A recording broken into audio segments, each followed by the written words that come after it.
नमस्कार, स्वागत है आपका टॉप स्टोरी न्यूज पर। मैं हूं तीर्थंकर सरकार और आप देख रहे हैं मेरे साथ आपका खास कार्यक्रम सतमोला प्रेजेंट सितारों की बात आचार्य डॉक्टर संजीव अग्रवाल के साथ। दर्शकों, जैसा कि आप लोगों को पता है, रोजाना हम काफी मेहनत करके, काफी मशक्कत करके आप लोगों के लिए चुन चुन कर आप लोगों के मतलब का, आप लोगों के जीवन में काम आने वाली चीजों की जानकारियां जो है वो लेकर आते हैं। हम बहुत मेहनत करते हैं। आचार्य जी लगातार जो है तैयारियां करके, लगातार नए नए टॉपिकों पर रिसर्च कर कर लगातार उनको अपने जीवन में अपना कर उसके बाद उन विषयों के बारे में आपको बताते हैं। लगातार हमारी कोशिश रहती है कि हम आप तक उन मुद्दों को, उन विषयों को पहुंचाए जिससे आपके जीवन में सफल और चमत्कारिक प्रभाव जो है वो आपको देखने को मिले। और ये सभी बातें महज सिर्फ हम आपको बताते नहीं है, बल्कि अपने जीवन में इसको ढाल कर, इसके लाभ, इसकी हानियां देखकर उसके बाद इसके विषय में आपको हम इससे अवगत कराते हैं, ताकि आप किसी भी तरह के अंधविश्वास में ना पड़े, किसी भी तरह के छल कपट में ना पड़े और सात्विक तरीके से उपायों को कर कर अपने जीवन को सकारात्मक कर कर अपने जीवन में चमत्कारिक प्रभाव, चमत्कारिक लाभ आप पा सके। आज हम ऐसे ही एक टॉपिक के बारे में बात करने वाले हैं कि सूर्य अस्त होने के बाद आपको क्या क्या काम नहीं करने चाहिए, क्या काम करने से आपके जीवन में क्या नुकसान हो सकता है, सूर्य अस्त के बाद का समय कैसा होता है, क्या होता है, उसके बाद जो काम है वो करने से आपको क्या नुकसान हो सकता है। आज हम इसके विषय में जो है बातचीत करने वाले हैं। आचार्य जी, बहुत बहुत स्वागत है आपका टॉप स्टोरी न्यूज पर। नमस्कार सरकार साहब, सभी दर्शकों को नमन। जय मां भारती, जय श्री राम। देखिए, ये बिल्कुल सरकार ने बहुत अच्छी बात कही कि हम आप लोग अपने अनुभव से, वो तो हम सब करते ही हैं, लेकिन कुछ चीजें अपने ऊपर ढालकर पहले देखते हैं, उसके बाद हम लोग आप लोगों को बात करते हैं। और जो बात मैं आपको सूर्य अस्त के बाद ना करने वाले काम के बारे में बता रहा हूं, उससे आपके स्वास्थ्य के अंदर भी निश्चित सुधार होगा, धन की स्थिति बदलेगी, प्लस आपके परिवार के अंदर सुख और समृद्धि की मैं कोशिश करता हूं कि वो बढ़े। जो आपको मानसिक चिंता रहती है, जो आपके चेस्ट में इन्फेक्शन रहता है, जो आपको कफ की शिकायत रहती है, वो कम से कम होकर आप ठीक हो जाए जी। आज मैं आपसे बात कर रहा हूं सूर्य अस्त की, यानी कि सूर्य जब छिप जाए उसके बाद हमें क्या नहीं करना चाहिए और उनके करने से क्या नुकसान हमको मिलता है। जी। जनरली देखा जाता है कि रात को सोते हुए दूध पीने का प्रावधान भारत के अंदर चलता है। जी। आज मैं आपको बताऊंगा कि उसके नफे नुकसान क्या हैं, उसके लाभ हानि क्या है। कुछ लोग शाम के वक्त नाई की दुकान पर जाकर दाढ़ी मूछ कटवाते हैं, बाल नखून कटवाते हैं, उसका क्या प्रभाव आपके जीवन में पड़ता है। जी। मैं आपको बताऊंगा कि रात को पेड़ पौधों में जल देने का, ये बात किसान पे लागू नहीं होती है, आम आदमी पे लागू होती है। रात को पेड़ों को छूने से, उनको जल देने से या उनको काटने से जीवन में क्या प्रभाव और क्या नेगेटिविटी पड़ती है। जी। तो मेरी तो राय है, इसके ऊपर आप अपनी ओपिनियन, अपनी टिप्पणियां जरूर लिखें, जरूर बताएं कि आपको इसका कैसा अनुभव मिला, कैसा लाभ मिला। रात को घर के अंदर सफाई करना, कूड़े को बाहर डालना, ये भी अपशगुन है। जी। तो मैं आपको शुरुआत करता हूं, आपको रात के वक्त में ऐसे क्या काम नहीं करने चाहिए। सबसे पहले मैं आता हूं, नाखून, बाल और दाढ़ी नहीं काटनी। जी। जो लोग शेविंग करते हैं, चाहे मजबूरी में करते हैं, उसका नकारात्मक प्रभाव धीरे धीरे हमारे मानसिक रूप से पड़ता है और हमारा मस्तिष्क कमजोर हो जाता है। जो हम कर्जे ले लेते हैं वो नहीं चुकते। तो रात को कोई मजबूरी हो जाए तो देखिए, हर चीज में एक्सक्यूज भी होता है, लेकिन इन जनरल आपको ये नखून, बाल, दाढ़ी ये काटने से रात को बचना चाहिए, यानी कि सूर्य अस्त के बाद। जी। इसके अतिरिक्त यदि आपको दूध पीना ही है, आपको लगता है कि आपको दूध ना पीने से कब्ज होगा, तो गर्म दूध पीजिए और उसके अंदर हल्दी या केसर डाल के। नहीं तो रात का दूध छोड़ दीजिए। दूध के अंदर कफ की अधिकता बनती है दूध पीने से और उसकी तासीर ठंडी होती है। रात को सूर्यास्त के बाद, रात का मतलब है सूर्यास्त के बाद पेड़ पौधों को छूना, उनके पत्ते तोड़ना या उन्हें पानी देना धर्म की दृष्टि से, ज्ञान की दृष्टि से और आर्थिक दृष्टि से बहुत खराब है। माना जी यह जाता है कि पौधों में जीव होता है, पेड़ों में जीव होता है। यदि जी हम लोग तो आदी हो गए देर से सोने के, लेकिन जैसे ही सूर्य उदय होता जाता है पेड़ उससे पहले उठ जाते हैं, हरे भरे दिखाई देने लगते हैं, और रात को जैसे ही सूर्य अस्त होता है तो वो सो जाते हैं। और इसका आप देखिए, एक सूरजमुखी का पेड़ होता है, पौधा होता है, पौधे पे जी सूरजमुखी के पेड़ लगते हैं। जब सूरज छिप जाता है वो मुरझा जाता है, जब सूर्य निकलने लगता है वो खिल जाता है, सूर्य की रफ्तार से सूर्य की तरफ को घूमता रहता है। तो आप इस बात से आकलन करिए, जो एक पत्ते पे पेड़ पे हो रही है क्योंकि सूर्यमुखी कहलाता है, ऐसे ही और पेड़ों की स्थिति भी होती है। पीपल का पत्ता पूरे दिन जी हिलता फिलता रहता है, रात को उसकी स्थिति देखिए, वो डरावना हो जाता है। अर्थात जब सोने के बाद जैसे स्त्री के बाल बिखर जाते हैं, ऐसी पीपल के बाल भी बिखर जाते हैं। अर्थात रात को पीपल पे नहीं हाथ लगाना चाहिए, नहीं जाना चाहिए। तो ये बात का ध्यान रखना चाहिए। एक ये है कि सूर्य अस्त के बाद स्नान जी गलत है। सूर्य के बाद मजबूरी में कोई रस जला हो जाए तो बात अलग है, अदरवाइज रात का स्नान करने से बचना चाहिए। इससे मानसिक रोग होता है और शीतलता का प्रभाव पूरे शरीर पे पड़ता है। अब कोरोना काल के अंदर तो नहाने में भी गर्म पानी का इस्तेमाल करने के लिए डॉक्टर ने बोला है। आप लोग मेरी जी बातों को अगर समझ रहे हैं तो रात के स्नान से बचना चाहिए। बरसात का मौसम है, अब ये जो मौसम आया है, भादों का महीना आया है, ये बरसात का कहते हैं। इस मौसम में हिरन भी काले पड़ जाते हैं, अर्थात हम्म, धूप की तेजी, ऊपर से मौसम के अंदर वेरिएशन। और कहते तो ये है कि अब जो सितंबर आ जाएगा शरद ऋतु शुरू हो जाएगी, लेकिन सही जी मायनों में रात का स्नान वो आपके लिए सही नहीं है, उससे बचना चाहिए। दूसरी बात, रात को कपड़े धोना, कपड़े सुखाना, उसके अंदर नकारात्मक ऊर्जा का प्रवेश हो जाता है, उससे भी बचना चाहिए। जी इसके अतिरिक्त सूरज छिप रहा हो ऐसे में सोना, ये बीमार आदमी को तो छोड़ दीजिए, बाकी लोगों के लिए गलत है, उनको नहीं सोना चाहिए। जी रात को कपड़े सूखे हुए हो, उसमें बैक्टीरिया आ जाता है, उसमें कीटाणु आ जाते हैं, उसमें मच्छर प्रवेश कर जाते हैं। तो हमें रात को कपड़े धो के सुखाना वो गलत है, उससे बचना चाहिए। जी इसके अतिरिक्त खाना खुला छोड़ देना, फ्रीज में बासी खाना रखा हुआ है उसका खाना जी आप उसको ढक के रखिए, फिर रात को अगर वो खाना खाना है तो फ्रीज का खाना गर्म करके दोबारा तब आप भोजन में प्रवेश करें तो अच्छा है। क्योंकि नकारात्मकता जो होती है वो खाना उबला हुआ हो और ठंडा खाना हो, उसमें बैक्टीरिया हो जाता है, कहते हैं इसमें बादी हो जाता है, उससे बचना चाहिए। और आपको बता दूं, जैन धर्म में तो एक बड़ी बढ़िया बात है, वो कहते हैं सूर्यास्त के जी बाद भोजन खाना छोड़ देना चाहिए, सूर्यास्त के बाद जी भोजन नहीं करना चाहिए। हमारी परंपरा भी कहती है, सनातन धर्म की मर्यादा के अंदर ये लिखा हुआ है, साफ साफ लिखा है कि 7 बजे के बाद 7 से 11 केतु काल होता है, 7 से 11 करा हुआ भोजन सुपाच्य नहीं होता, अपाच्य होता है। कफ की शिकायत होती है, पेट से बदबू आने लगती है और आदमी पेट की बीमारी से ग्रसित हो जाता है। जी इसके अलावा सूर्य अस्त होने पर दाह संस्कार नहीं करना चाहिए, अर्थात जी मुर्दा नहीं जलाना चाहिए। गरुड़ पुराण में लिखा है, रात को किया हुआ संस्कार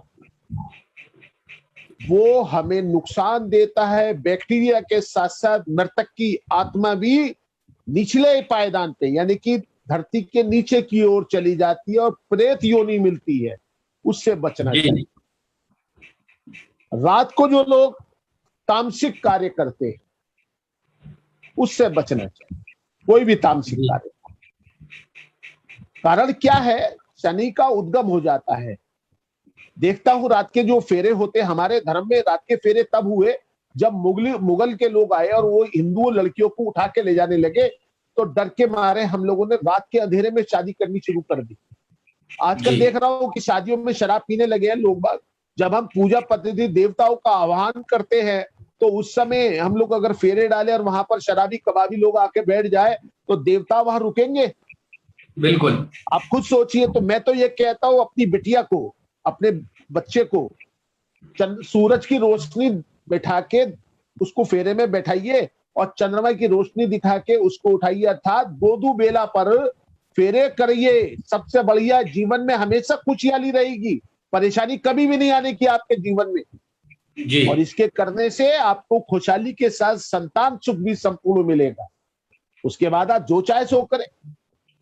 जी इसके रात के समय में दही का दान, दूध का जी दान, चावल की खीर का दान, जी चीनी का दान, ये नहीं करना चाहिए। इससे शुक्र खराब होता है और शुक्र के खराब होने से हमें लक्ष्मी का हानि होती है, अर्थात धन की कमी आती है। तो जी रात के समय में इनका दान नहीं करना चाहिए। अगर आपको रात को दही खाना भी है तो उसका कलर बदल के खाइए, उसके अंदर काली मिर्च या गरम मसाला ये डालें, उसके बाद उसका सेवन करें, नहीं तो ये आपको शीतलता देगा और आपको मानसिक रूप से परेशान करेगा और आपकी कफ की वृद्धि होगी। इसके अतिरिक्त रात को झाड़ू पोछा करना, अगर कहीं बहुत गंदा हो गया है तो कपड़े से उसे साफ कर दीजिए, लेकिन आप उसको झाड़ू पोछा करेंगे रात को तो वो आपके लिए बहुत नुकसानदायक है। रात को करा हुआ झाड़ू लक्ष्मी को नुकसान करने वाला अर्थात धन की हानि करने वाला है, उससे बचना चाहिए। और दोस्तों एक बात ये कहना चाहता हूं कि जब हमारे संस्कार जैसे होंगे हमारी सद्गति भी वैसी होगी, अर्थात जी अपने संस्कारों को बचाइए, आपकी अपने आप ही बहुत कुछ आपको मिलने लगेगा। ये मैं आपको जिम्मेदारी के साथ पूरी निष्ठा से आपको ये बात बता रहा हूं। जी आपको अपने को संभाले, आपका जीवन अपने आप सुधर जाएगा। और अंतिम एक बात और कहना चाहता हूं, रात को बचाइए, देख रहा हूं रात को 12 अपने आप ही, और हम लोग अपने बच्चों का, अपने प्रियजनों का जन्मदिन मनाते हैं। जी भैया कौन सा समय होता है जन्मदिन मनाने का? जब सूर्य निकलता है उसके बाद जन्मदिन मनाइए तो कैसा रहेगा? कहते हैं रात के समय में शनि प्रबल हो जाता है। हम लोग अगर रात को 12 बजे उसका जन्मदिन मनाते हैं, 12:01 पर जन्मदिन मना ले हैं, तो हम उसको आशीर्वाद की जगह हम उसको गैर आशीर्वाद दे रहे हैं, अर्थात हम उसको एक लुंज पुंज बनाने की कोशिश कर रहे हैं। बचना चाहिए। अब आप सोचिए, हम लोग केक के ऊपर उसका जातक का नाम लिखवा देते हैं और उसके बाद उसे काटते हैं। अब ये अंग्रेजों की चीजें हमारे देश में हम उसका नाम, अपने प्रिय का नाम लिख के चाकू से उसे काट रहे हैं, ये कौन सा तरीका है? बिल्कुल। अगर आपने केक काटा भी और उसके अंदर अपने प्रिय का नाम लिख के काटा तो अर्थात तो आप जिसका जन्मदिन मना रहे हैं उसे अपने हाथों से काट भी रहे। बिल्कुल सही बात। हमारा उद्देश्य है हम चले अज्ञान से ज्ञान की ओर। बिल्कुल। हम लोग जीवित आदमियों के साथी हैं, मृतक के साथी नहीं है। बिल्कुल। हमें जीना सीखना है, जीना सिखाना है, जीने के वालों के साथ चलना है। यही हमारे भारत का सिद्धांत है और अपने सिद्धांतों का पालन करना ये हमारे देश की संपत्ति है, बपोती है। जो लोग अपने देश के सिद्धांत, अपने धर्म के सिद्धांत से अलग चलते हैं वो नस्लें समाप्त हो जाती है। बिल्कुल सही बात कही। बिल्कुल आचार्य जी, बहुत बहुत बेहतरीन बात आपने यहाँ पे कही आचार्य जी, और बहुत बेहतरीन जानकारी आज दर्शकों को दी सूर्य अस्त के विषय में कि उसके बाद क्या क्या काम नहीं करने चाहिए। और एक बहुत ही बेहतरीन मुद्दा भी आपने यहाँ बताया, जैसे कि आपने बताया कि आजकल जो ट्रेंड चल रहा है जन्म दिवस मनाने का, कहीं ना कहीं आजकल का युवा वर्ग जो है वो पाश्चात्य संस्कृति की ओर बढ़ता जा रहा है और अपनी जड़ों से कट रहा है। जैसे कि हम लोग अक्सर ये बात करते हैं कि अपनी जड़ों से कटकर कोई भी वृक्ष सीधा नहीं खड़ा रह सकता। आपके जीवन में जितनी मुसीबतें आती है, आपके जीवन में जितनी परेशानियां आती है, आप उसको हल करने में सक्षम नहीं हो पाते। आप छोटी छोटी बातों पे गुस्सा हो जाते हैं, छोटी छोटी बातों पे आप नाराज हो जाते हैं, लड़ाई झगड़े हो जाते हैं। इसके पीछे कहीं ना कहीं ये कारण है कि आप अपनी जड़ों से कट रहे हैं, और जड़ों से कटकर कोई भी वृक्ष सीधा खड़ा नहीं रह सकता। जब भी तूफान आएगा, आंधी आएगी, बाढ़ आएगा, वो वृक्ष बह जाएगा। तो अपनी जड़ों से बने रहिए, अपनी संस्कृति से बने रहिए, अपनी संस्कृति को जानिए, अज्ञान से ज्ञान की ओर बढ़िए। आचार्य जी, कुछ मैसेज हमारे पास आए हैं, मैं बताना चाहूंगा। मुझे बड़ा हर्ष हो रहा है ये बताते हुए कि कुछ लोगों के फीडबैक्स आचार्य जी हमारे पास आने शुरू हो गए हैं। मनमीत सिंह जी ने हमें लिख भेजा है, आज से 1.5 महीने पहले उन्होंने अपने जॉब को लेकर हमारे पास सवाल भेजा था और आज उनकी नौकरी लग गई है। तो उन्होंने हमें धन्यवाद भेजा है, आचार्य जी आपको प्रणाम भेजा है। उन्होंने कहा था आपने जो भविष्यवाणी की 1 से 1.5 महीने में उनकी जॉब लग गई। आज वो अच्छी जगह नौकरी कर रहे हैं और अच्छा पैकेज भी उन्हें मिल रहा है। तो उन्होंने इसके लिए धन्यवाद दिया है। टॉप स्टोरी न्यूज का भी आपको प्रणाम किया है, आपसे मेरी बहुत आशीर्वाद सारी शुभकामनाएं उनके साथ, मेरी बहुत सारी शुभकामनाएं उनके साथ। राजेश चौहान जी हमें लिखते हैं भागलपुर बिहार से, इन्होंने भी हमें मैसेज भेजा था। इनके बच्चों के विषय में जानना चाहते थे, तो उनके बच्चों का करियर जो है वो सफल हो गया। इनके एक बच्चे की सरकारी जो जॉब थी उसमें एंट्रेंस उसका क्लियर कर लिया गया है, तो उन्होंने भी हमें वहां से थैंक यू भेजा है और प्रणाम भेजा है आपको। उनको भी बहुत सारी शुभकामनाएं। आचार्य जी कुछ सवाल हमारे पास आ गए हैं। प्रिया शर्मा जी लिखती है दिल्ली से, 18 अगस्त 1991 को इनका जन्म हुआ है, 3:17 पर दोपहर के। 1998 1991 1991 समय। जी जी 3:17 दोपहर के। विवाह नहीं इनका हो पा रहा है, इसमें अड़चन आ रही है। 2-3 सालों से ट्राई कर रहे, रिश्ते आते हैं टूट जाते हैं, कोई संयोग नहीं बन पा रहा है। तो उस विषय में जानना चाहती है क्या समस्या है और क्या समाधान है, क्या उपाय करें। एक्चुअली में जो इनका शनि है वो खराब है, 8 डिग्री का शनि है, अर्थात इनका शनि इनके लगन का भी स्वामी बना हुआ है। जब लगन का स्वामी शनि होता है तो विवाह होते होते टूट जाता है। वैसे तो मुझे दिखाई ये देता है इनका विवाह प्रेम विवाह के रूप में होगा जी। और वो इनकी जाति से अलग का लड़का होगा, लेकिन विवाह इनका सफल नहीं होता दिखता। तो इनको करना ये चाहिए, विवाह की सफलता के लिए मन में कोई वहम ना रखे कि ये शनि का उपाय करें। इन्हें एक अपने पंडित जी से बात करके कुंभ विवाह कराना चाहिए, अर्थात मिट्टी के घड़े से विवाह कराना चाहिए। उसके बाद उस घड़े को यमुना में प्रवाहित करा दें। कोई भी शुभ मुहूर्त देख के अपने पंडित जी से मुहूर्त दिखा ले।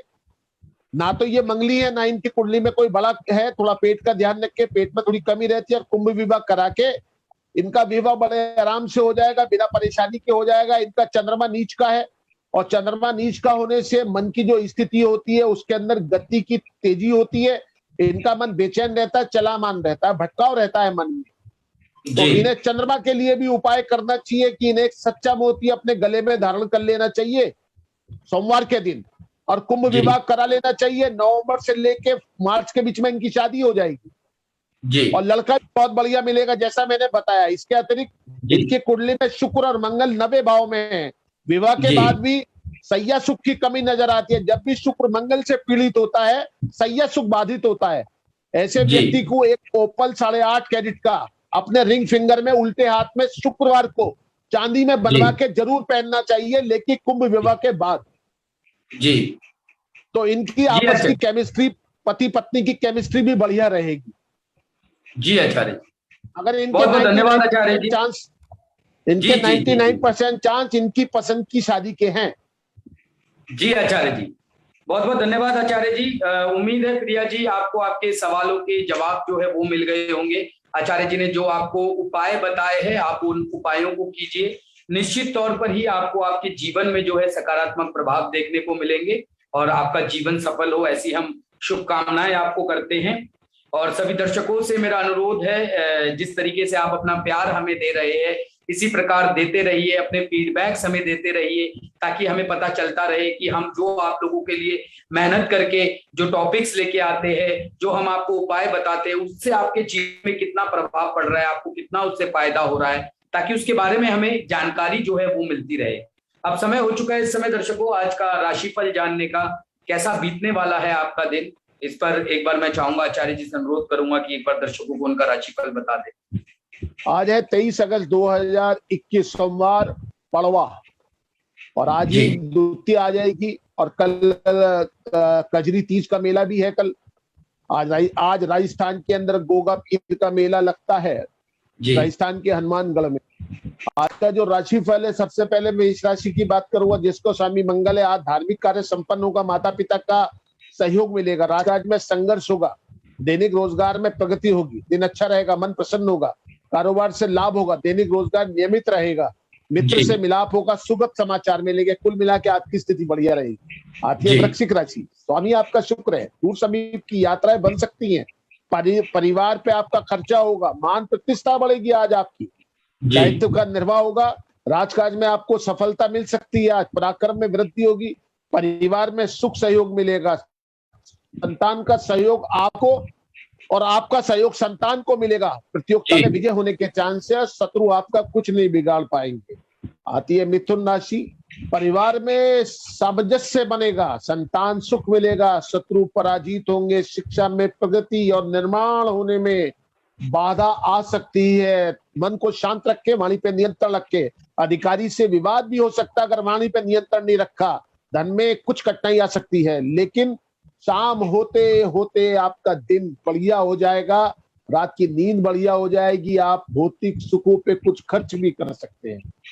आती है कर्क राशि, स्वामी इसका चंद्रमा है, आपको हमेशा बताता हूं बहुत संवेदनशील है, हमेशा आपको कर्ज लेने से बचना चाहिए, मेहनत करनी चाहिए। शारीरिक स्वास्थ्य में आज कमी दिखाई देती है, मानसिक तनाव आप महसूस करेंगे, व्यय अधिक हो सकता है, दूर समीप की यात्राओं से आपको लाभ होगा। शारीरिक स्वास्थ्य में नजले का प्रकोप, कमर में दर्द का प्रकोप आपको बन सकता है, मानसिक तनाव अधिक होगा, व्यय भी अधिक होगा, लेकिन समझदारी से किए हुए कार्य से आपका समय अच्छा हो जाएगा। निर्णय लेने में थोड़ी देरी लगाइए, तुरंत निर्णय मत लीजिए। सिंह राशि, स्वामी आपका सिंह है, या सिंह बोले तो सूर्य देव, पिता के चरण छू के आज के दिन की शुरुआत कीजिए, और नहीं तो रात को सोने से पहले उनके चरण छूजिए। कुटुंब जनों से प्रसन्नता मिलेगी, धन का लाभ होगा, समस्याओं का समाधान होगा। जिनके कानूनी पक्ष चल रहे हैं, मुकदमे चल रहे हैं, उनको लाभ होगा, मानसिक शांति मिलेगी, समस्त कार्यों में विजय पताका आपकी फहराएगी। पराक्रम में वृद्धि होने से संतान का सहयोग आपको मिलेगा, शत्रु पराजित होंगे, राजकाज में सफलता मिलने के पूर्ण सही योग है। कन्या राशि, स्वामी आपका बुध है, धन का लाभ होगा, नौकरी में उन्नति होगी, समस्या का समाधान होने का दिन है आज। जिन लोगों की नौकरी नहीं लग रही है उनको नौकरी लगने का भी दिन आज ही है। व्यापार में विस्तार होगा, दाम्पत्य सुख में धीरे धीरे अच्छापन लगेगा, सुख की प्राप्ति होगी, शारीरिक सुख की भी प्राप्ति होने का दिन है। कार्य में प्रगति होगी और रुका हुआ धन भी आज आपको मिल सकता है। आज का दिन आपके लिए बहुत अच्छा है जी। तुला राशि का स्वामी शुक्र है, और साथ में शनि की ढैया चल रही है। धन का लाभ होगा तो भी, कारोबार में विस्तार कर सकते हैं तो भी लाभ होगा। उधार देने से बचे आप, पराक्रम में वृद्धि होगी, स्वास्थ्य का ध्यान रखिए, खर्चे अधिक होंगे, दूर समीप की यात्रा से धन का लाभ होगा और आय में वृद्धि होगी। कुछ घरेलू समस्या आपको सिर उठा सकती है, आपके चुप रहने से वो समस्या भी निमट जाएगी। होती है वृश्चिक राशि की बात करते हैं, जिसका स्वामी मंगल है, बहुत बहादुर हैं, तेजस्वी हैं, अपने पे बहुत भरोसा करते हैं, तो भी न्यायपूर्ण कार्य कीजिए, न्यायपूर्ण व्यापार कीजिए, लाभ होगा, पड़ोसियों से सहयोग मिल सकता है। आपकी कठिनाई जो चली आ रही थी 3-4 दिन से, वो दूर होने का दिन है, योजना का विस्तार होगा, शिक्षा पे भी कुछ खर्च होगा, धन का लाभ होगा, समस्या का समाधान होने का दिन आज है। जो लोग ठेकेदारी के काम में जुड़े हुए हैं उनको नए प्रपोजल मिल सकते हैं। जो लोग सिविल इंजीनियर हैं, मैकेनिकल इंजीनियर हैं, उनको भी नौकरी के चांस बहुत है, और साथ में आपको रोजगार में लाभ मिलेगा। कुछ आपकी पद भी बढ़ सकता है, आपकी जिम्मेदारियां बढ़ सकती है, शत्रुओं पर आपकी विजय होगी। आपका दिन बहुत अच्छा है। धनु राशि, 3 दिन से आपका दिन खराब चल रहा था, लेकिन अब आपका दिन अच्छा हो गया, व्यापार में लाभ होगा। जो लोग धर्म के कार्य से जुड़े हुए हैं उनकी विजय पताका फहराएगी। शिक्षा के क्षेत्र में आप लाभ होगा, लेकिन आपको कुछ उदर विकार हो सकता है, पेट की समस्या हो सकती है, किडनी के अंदर थोड़ी दर्द हो सकता है। कठिन परिश्रम करना अगर आपको पड़े तो कोशिश कीजिए वो कल के ऊपर टाले, कठिन परिश्रम ना करें, मेहनत करें। धन का लाभ मिलेगा, पारिवारिक समस्या जो चल रही थी उसमें भी निवारण होने का दिन आज है। राजकाज में संघर्ष होगा, मान सम्मान का ध्यान आपको अपना रखना पड़ेगा। आती है मकर राशि, शनि की 7.5 का दूसरा क्षण थोड़ा तनाव वाला है, लेकिन उसके बाद भी आपके गुप्त शत्रु आपको हानि पहुंचाने का डर आपको लगा रहेगा। मानसिक परेशानी आपको हो सकती है, उधर विकार आपको भी हो सकता है, लेकिन रोजगार आपका सामान्य रहेगा। जो लोग बिजली के, ट्रांसपोर्ट के काम से जुड़े हुए, जो सीमेंट के, लोहे के काम से जुड़े हुए, जो आपके कपड़े के काम से जुड़े हुए, उन लोगों को लाभ होगा। लेकिन जो लोग व्यापार में लगे हुए, दूसरे कामों में लगे हुए हैं, उनको संभल के चलने का दिन है। जो लोग ठेकेदारी में लगे हुए, आज उनको भी दस्तखत करने से पहले हर कागज को पढ़ ले तब दस्तखत करें। राजकाज में विलंब होने की अंदेशा है। कुंभ राशि, स्वामी आपका शनि है, व्यय अधिक हो, कारोबार में आर्थिक लाभ पहले से बढ़ेगा, राजकाज में वृद्धि होगी, शिक्षा के क्षेत्र में लाभ मिलेगा और धन का लाभ होगा। कुछ आपका अधिक खर्चा भी हो सकता है, वो क्यों होगा? आपके निर्णय कहीं गलत हो सकते हैं, इसलिए निर्णय लेने से पहले आप उस पर एक पुनः विचार जरूर करें। अति यमीन ना चाहिए। धन का लाभ होगा, व्यापार में विस्तार होगा, मित्रों का सहयोग मिलेगा, संतान सुख में वृद्धि होगी, नई योजना बनेगी। जिन लोगों को घर में संतान आने वाली थी वो संतान आपको मिल सकती है। कुल मिला के जो स्थिति है आपकी वो बेहतर स्थिति होती जा रही है। आपको थोड़ा धर्म के क्षेत्र में कुछ जरूर अपने जेब से पैसा खर्च करना चाहिए, कुछ ईश्वरवादी आपको बनना चाहिए, आपके जीवन में लाभ की मात्राएं बढ़ जाएंगी। दोस्तों, मैं कल कुछ स्पेशल आपके लिए लेकर आऊंगा। भोलेनाथ के माथे चंद्रमा, उसका क्या लाभ है और हमें उससे क्या ज्ञान मिलता है और उससे कैसे लाभ उठाया जाता है, तो वो हमें आपको कल बताऊंगा। आज के लिए इतना ही। आपको हमारा कार्यक्रम कैसा लिखता है, हम आपके लिए वास्तव में बहुत मेहनत करते हैं और मैं ये भी चाहता हूं कि आप हमें जरूर फीडबैक दें। आपके कोई प्रश्न है तो आप हमसे पूछे, हम आपको जरूर उत्तर देंगे।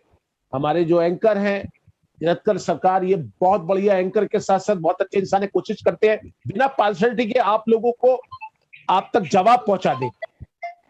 तो मेरी आप सब लोगों को नमन करता हूं और कल के लिए फिर मैं दोबारा आपके सामने उपस्थित हुआ। तब तक के लिए नमस्कार। जय मां भारती, जय श्री राम। जी आचार्य जी, बहुत बहुत धन्यवाद आपका दर्शकों को इतना सारा समय देने के लिए और इतनी बेहतरीन जानकारियां हमें देने के लिए। दर्शकों से मेरा अनुरोध है कि हमारे चैनल को सब्सक्राइब कीजिए, इस वीडियो को शेयर कीजिए ताकि ज्यादा से ज्यादा लोग इससे लाभ ले सके। कहीं मत जाइएगा, बने रहिएगा हमारे साथ। फिर मिलेंगे कुछ नई जानकारी के साथ। तब तक के लिए देखते रहिए सतमोला प्रेजेंट सितारों की बात आचार्य डॉक्टर संजीव अग्रवाल के साथ। नमस्कार। जितना जी में आए खाओ